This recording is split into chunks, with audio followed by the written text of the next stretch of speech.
Nous voilà plus de 5 mois après la catastrophe causée par le cyclone Chido et près de 2 mois après la promulgation de la loi d'urgence pour Mayotte.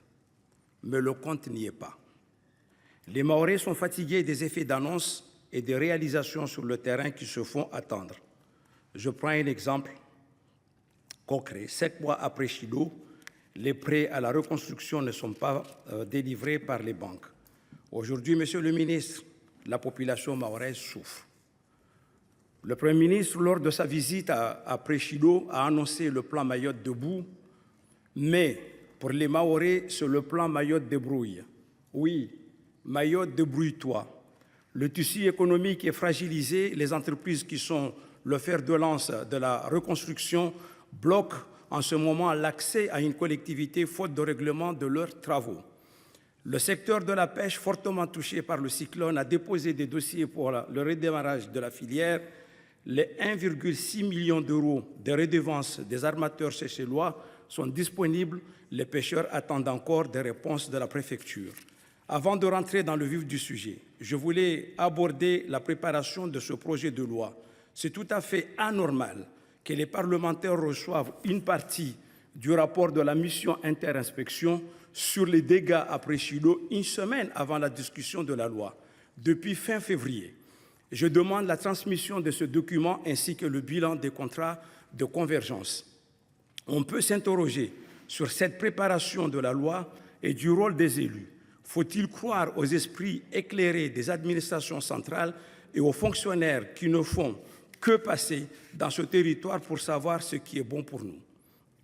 Dans le projet de loi que vous avez déposé, le rapport annexé constitue la véritable feuille de route de la construction de Mayotte. Mais pour cela, il faut 2 exigences pour sa réussite. La première, que les mesures contenues dans cette loi se concrétisent notamment et que les fonds publics soient à la hauteur des enjeux. Mon premier calcul avec les chiffres du rapport de la mission interinspection, c'est 6,7 milliards d'euros. Seconde exigence, c'est le suivi de la mise en œuvre de ces mesures comme la Cour des comptes le recommande. Je voulais remercier la commission des lois du Sénat d'avoir adopté l'amendement de mon groupe pour la mise en place d'un comité de programmation et de suivi des dispositifs détaillés dans ce rapport. C'est dans le même état d'esprit que mon groupe a déposé 30 amendements sur le rapport annexé. Il illustre les craintes des Mahorais que ces effets d'annonce ne se concrétisent pas. Ce rapport pavé de bonnes intentions ne doit pas rester lettre morte. Sur la partie normative, 3 priorités. La première, c'est une demande unanime de la classe politique mahoraise, la fin des titres de séjour, bien sûr territorialisés pour les étrangers en situation régulière. Nous sommes au Sénat, la Chambre qui représente nos territoires. J'invite mes collègues, les républicains et les centristes, à relayer les demandes exprimées très fortement par leurs représentants locaux qui exigent la fin de cette disposition coloniale qui assigne 100 000 personnes en situation régulière sur Mayotte. La deuxième priorité, c'est la suppression de l'article 19 sur l'allègement des procédures d'expropriation qui fait l'unanimité dans la population mahoraise. Il faut avoir conscience des réalités mahoraises par rapport aux fonciers. Le texte de droit commun sur les propriétés foncières sont récentes dans notre territoire et la réforme du foncier patine. La troisième priorité est le rejet du système électoral proposé en 5 sections pour l'élection du conseil départemental.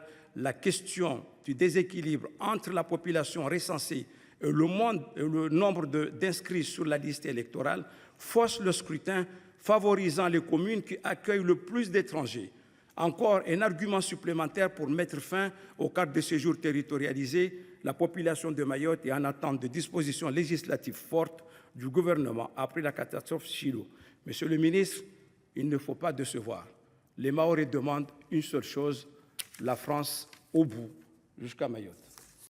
Après une première loi d'urgence adoptée en février dernier pour faire face aux conséquences du cyclone Chido, nous examinons aujourd'hui 2 projets de loi, un qui comporterait des mesures structurelles pour la refondation de Mayotte et l'autre relatif au département-région de Mayotte. Nous ne pouvons que saluer votre objectif qui est louable, monsieur le ministre, corriger durablement les difficultés du territoire. En effet, cela fait bien longtemps que le département de Mayotte connaît une accumulation de crises et le cyclone n'a fait qu'exacerber les manques et les difficultés. Certes, Le territoire est confronté à une très forte pression migratoire, mais c'est un système entier qu'il est urgent de revoir. Le système éducatif est dépassé, l'accès à l'eau potable n'est pas assuré, les logements manquent et sont particulièrement précaires, le taux de chômage est très élevé en raison d'un manque criant d'emplois. Nous avons tous été choqués par les propos du président de la République lors de son déplacement après le cyclone en décembre dernier, lorsqu'il a déclaré, je cite, « Si ce n'était pas la France, vous seriez 10 000 fois plus dans la merde ». Une insulte contre les Mahorais pendant qu'on leur distribuait des boîtes de sardines pour survivre. Alors oui, Mayotte est la France. Mais Mayotte, ce sont avant tout des hommes, des femmes et des enfants qui font pleinement partie de notre République. Et depuis de nombreuses années, la République n'est pas à la hauteur à Mayotte. Monsieur le ministre, nous savons bien que vous ne pourrez pas régler des problèmes aussi profonds en un coup de baguette magique et en quelques mois. Mais nous vous demandons une chose. Ne pas faire de la lutte contre l'immigration l'alpha et l'oméga d'une reconstruction qui mérite bien plus de hauteur et beaucoup moins de caricatures. À Mayotte, Comoriens et Mahorais se côtoient et vivent ensemble depuis toujours. Il est inutile et dangereux de chercher à les dresser les uns contre les autres. Nous considérons que ce n'est pas agir pour la refondation de Mayotte que de durcir les conditions d'accès au séjour pour les parents d'enfants nés à Mayotte en les maintenant ainsi dans une situation d'irrégularité manifeste et donc de précarité qui toucherait la famille tout entière. Nous considérons également que ce n'est pas agir pour la refondation de Mayotte que d'autoriser l'enfermement des enfants dans des unités familiales qui ne sont en réalité que des cras déguisés puisque des lieux de privation de liberté. Alors que nous avons voté la fin de la rétention des mineurs étrangers en 2023, que vous voulez prolonger une nouvelle fois jusqu'en juin 2028. Nous condamnons fermement ce reniement du gouvernement. Tout comme nous ne voyons pas bien en quoi expulser les habitants de leur logement, bien qu'ils soient informels, sans aucune obligation de relogement, aidera à la refondation de l'île. À Mayotte, la moitié de la population a moins de 20 ans. Et ce n'est pas en précarisant et en maltraitant la jeunesse de l'île que nous aiderons à sa reconstruction. Toutes les mesures qui visent à accompagner la jeunesse pour la mobilité, les activités périscolaires, qui visent à assurer une convergence des droits sociaux avec l'Hexagone ou encore à moderniser le fonctionnement institutionnel de Mayotte vont dans le bon sens et le groupe socialiste les soutiendra. En revanche, et nous le disons depuis de nombreuses années maintenant, s'il y a bien une demande unanime sur le territoire mahorais qui n'est pas prise en compte par ce texte et qui est nécessaire, s'il s'agit de la fin des visas territorialisés. En effet, ces titres de séjour d'exception accentuent la pression sur l'île de Mayotte, qui n'est plus en capacité de gérer à elle seule un tel défi migratoire.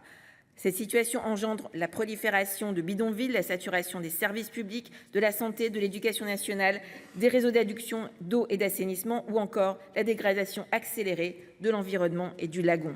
Il est totalement irrationnel de ne pas revenir sur ces visas. Les titres de séjour délivrés à Mayotte doivent permettre l'accès à l'ensemble du territoire national. Aussi, nous le proposerons une nouvelle fois. Le groupe socialiste sera à la hauteur du débat pour reconstruire durablement l'île de Mayotte, mais pas à n'importe quel prix et surtout pas avec des obsessions migratoires et contre l'intérêt de sa jeunesse.